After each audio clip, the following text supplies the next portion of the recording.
रायजो नांलिया होनना बुंनाय बे रायजो नांलिया होनना बुंनाया बे रायजो फानाय जानांला आसामखौ बुखावा जों बेनो जों फाइनाल सलिउसन जाबाय बिटिआरआनो बे रायजो फानाय जायाखै माथो बिटिसिखौ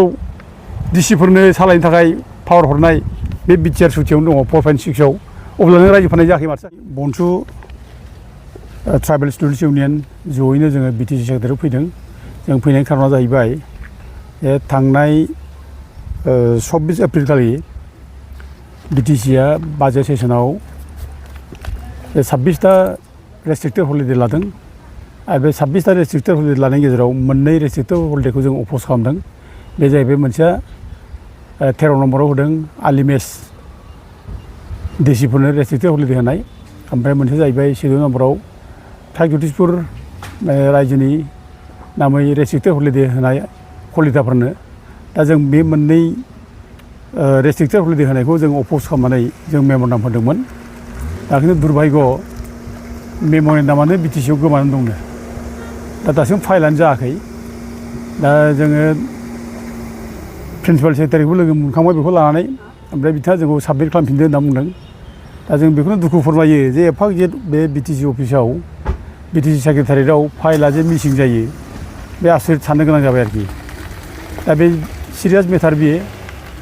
बर'फोरनि थाखाय नों बे प्रागज्यतिसपुर रायजोखौ कलिताफोर होननाय बाथ्रा आरो आलिमेस बर'नि राजा दा बेखौबो नोङो सोरबा देसि जाथिनो रेस्ट्रिक्टेड हलिडे फालिनायनि जायनाखि बिटिसि सेक्रेटारिएटआव डिसिसन लाबाय बे जोबोद सिरियास मेटार बेयो मानोना बियो अफिसियेल रेकर्ड जाबाय बियो बाय अफिसियेल रेकर्ड जानायनि गेजेरजों बेखौनो बुंनाय जाबाय जे प्रागज्यतिसपुर रायजोआ बर'फोरनि नङामोन बे कलिताफोरनिसोमोन होननाय जाबाय आरो लोगोसे आलिमेसाबो सोरबा देसिफोरनिसोमोन बेखौ होननाय जाबाय दा बेखायनो बे सिरियास मेटारखौ लानानै जों बेखौ गोरलै लायाखै आरो बर'फ्रा रावबो बेखौ गोरलै लानो नाङा मानोना हिस्ट्रियानो जोंनि सिनायथि हिस्ट्रि गैयाब्ला मोनसे हारिया खुनु जेबो थाया हिस्ट्रियानो जोंखौ जोंनि परिचयखौ होयो हिस्ट्रियानो जोंखौ जोंनि गासिबो मोजां गाज्रि फोरमायो आरो बेनो जोंखौ सिगां फारसे दावगानो थुलुंगा होयो दा दिनै बे हिस्ट्रिखौनो जुदि जों माने फाननानै लायोब्ला जोंनि नङा होनना बुङोब्ला बे ओमफ्राय दुखुनांथावसिन बाथ्रा जेबो थानो हाया दिनै प्रिथिबियाव इसिबां दावहा जायो बे गासिबो गावबा गाव जारिमिनखौ हिस्ट्रिखौ लानानै दावहा जायो दा जोंनिया जोंनि रायजोखौनो जोंसो नङा होनना बुङोब्ला बे बोरै जानो फालाय दा जों बयबो मिथिगौ प्रागज्यतिसपुर रायजोखौ बर'आनो रायजो खुंलांदों गोदो गोदाय बर'फोरखौ असुर दानब होनना बुङोमोन महिरंग दानबनिफ्राय आरम्भ खालामनानै बे प्रागज्यतिसपुर रायजोआव नरखासुरमोन रायजो खुंदों बिनि उनाव कामरुप रायजो बर्मन फोलेरा रायजो खुंलांदों बे गासिबो बर' राजाजोंमोन बर'फ्रा रायजो खुंनानै बेखौ हिस्ट्रियाव रोखा रोखा मोननो थाङो दा दिनै बेखौनो जुदि प्रमद बर'मोनहा जुदि प्रागज्यतिसपुर रायजोआ जोंनि नङामोन होनब्ला जोंहा जेबो अस्तित्व'आनो थाया बर'फ्रा जेबो सिनायथि थाया आरो बे प्रागज्यतिसपुरनि जायनाखि जोंनि रायजो खुंनाय प्रागज्यतिसपुरा जोंनि रायजोमोन बे रायजोखौनो जों लालायनानै बिथा खालामनानै जों बर'फ्रा दिनै रायजो बिनो रोंदों आलादा बड'लेण्ड रायजो नांगौ होनना जों बिनो रोंदों आरो बे आलादा रायजो बड'लेण्ड बिनायनि उनावनो जों दिनै बिटिसि मोनदों एफा गिदिर जोंनि सिनायथि बे सिनायथिखौ जों दिनै मालायनो होखोमानाया बे जाथि फाननाय जादों हारि फाननाय जादों रायजो फाननाय जादों बियो दा बेखौनो लानानै दिनै प्रमद बर'आ माने मिडियाफोरनि सिगाङाव बे बुंदों जे माने खावलायदों दा दिनै बर' समाजा जोंनिया जोंजों लोगो लाफानानै बुंदों बिथांमोनाबो आगोलाव दा बुंफिननांगौ बिथांमोनाबो बुंफिननांगौ जे बेखौ उइद्र' खालामनांगौ केन्सेल खालामनांगौ आरो जों बेखौ जानो होआ मानोना जोंनि सिनायथिया गोमागोन बेखौ माबायोब्ला कलिताफोरनो हरनाय जायोब्ला आरो बेखौ मिथिनाया मोजां रोखा रोखानो आलिमेसा बर' राजामोन बे रंपुर एरियानि माने राजामोन बियो 1206 आव जेब्ला बक्टेट खिलजिया कामरुपआव हाबफैयो बे 10,000 गराय 10,000 सैन्य लानानै हाबफैयो बे समाव बे बिशाल बे गिलु-बालु पावार फर्सखौ नुनानै आलिमेसा बिसोरनि सायाव माने बदन जायो ओमफ्राय बेयावनो बे गावनि धोरोमखौ गारनानै माने इस्लाम धोरोम हाबो बे समनिफ्राय बियो आलिमेस नाम लायो दा गथे जोंनिसो सिनायथि बेखौ जों मालाय होनो हाया दा बेफोरबायदि जारिमिनखौ जों जाहाथे मालायनो गथायनायखौ जों अप'ज खालामो आं बेखौ बयखौबो खावलायो माने हारि फानग्रा होननानै बुंदों दा बे हारि फाननायनि दखाना अबाव दं होननानै बे बाथ्राखौ बुङो आरोखि अबाव मोनो हारि फाननायनि दखाना अबाव दं अबे दखानाव मोनो बे बाथ्राखौ बुंदों बे लासिं सिं बाथ्रा बे प्रमद बर' सासे सिबा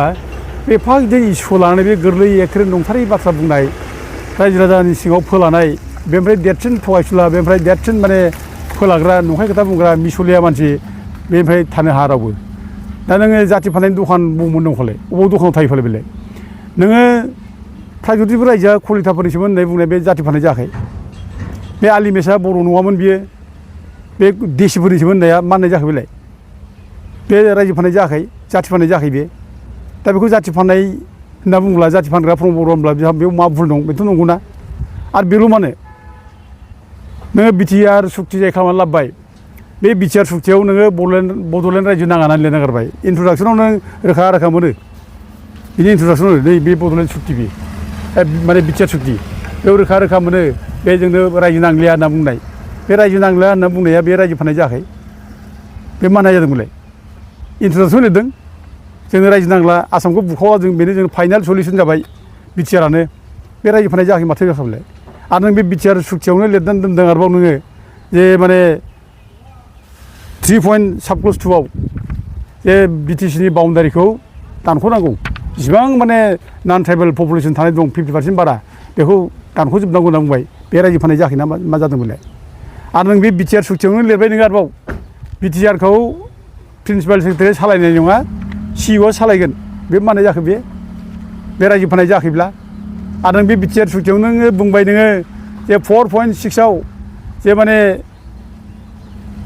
माबाखौ मा होनो बे बिटिसिखौ डिसिफोरनो सालायनो थाखाय पावार हरनाय बे बिटिआर सुक्तियावनो दङ 4.6आव अब्ला नों रायजो फाननाय जायाखै माथो जाखो बेलाय ओमफ्राय नोङो 7.2आव नों लिरबाय नोङो बे जेसेबां हा हु दं बिटिसिनि फरेस्ट लेन्ड बे ग्रेजिं फिल्ड कास्ट लेन्ड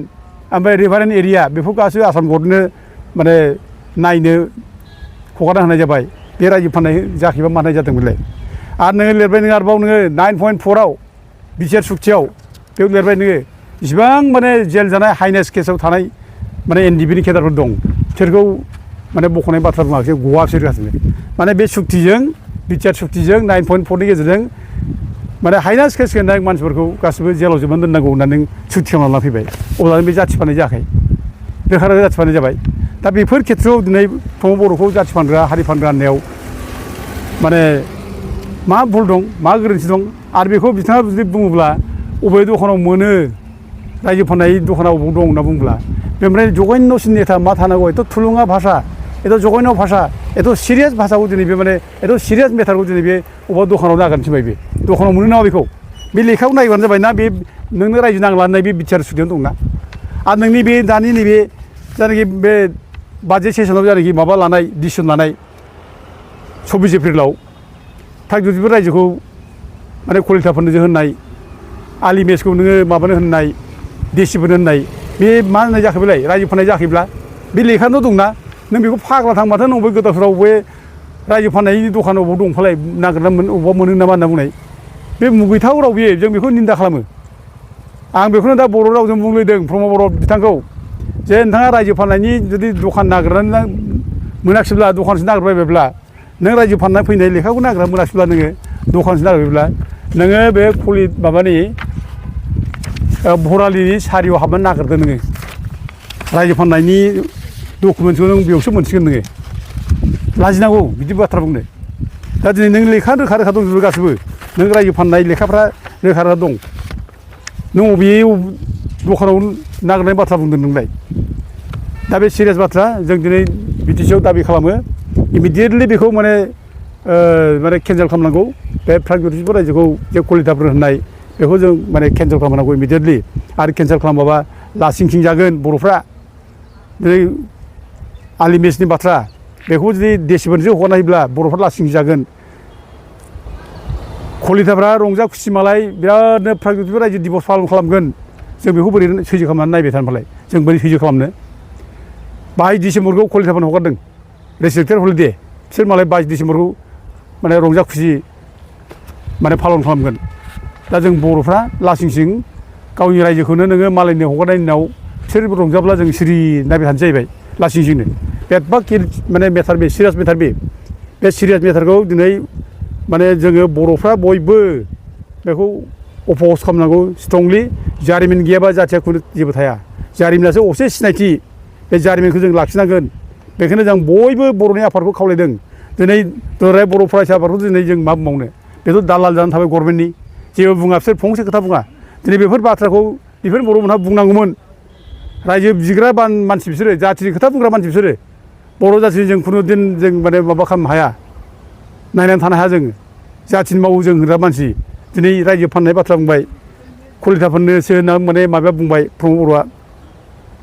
थागिबि रायजोखौ बे समाव बेफोर बर'फ्रा सिरि थायोब्ला बेफोर लासिं सिं मा जानांगौ बेलाय